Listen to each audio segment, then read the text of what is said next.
Prophète Charity. Ndashima Imana ko Imana ari y'ubuntu. Ubuntu bwayo bwatumye dushobora kuyimenya, bituma dushobora kuba tugeze aho twogera uyu munsi. Imana ishimwe cyane.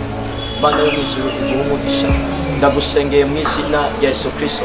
Ubuntu bw'Umwami bukubeko, urahakomeze kukugirira neza. Numva no humuriza umutima wawe uyu mugoroba. Ko hari Imana ugomba guhura nayo igahindura ubuzima bwawe. Ko hari Imana ugomba guhura nayo igakora ku cy'umutima wawe wifuza.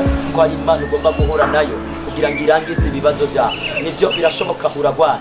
Imana igucize mu izina rya Yesu. Urabushwe ubohoke mu izina rya Yesu. Ufise ibibazo, ibi bibazo bihere. Uri mu bihe, Imana ikurinde ibyo bihe mu izina rya Yesu Kristo. Ndavuze ngo ubuntu bw'Umwami bugutwikire, ugwaye wakiriye gukira mu izina rya Yesu. Ndasenze uyu mugoroba uhure n'igitangaza cy'Umwuka we, maze Imana igukorere bigaragare ko hari Imana iri kirakora mu ibi bihe mu izina rya Yesu Kristo de Nazareti. Amen.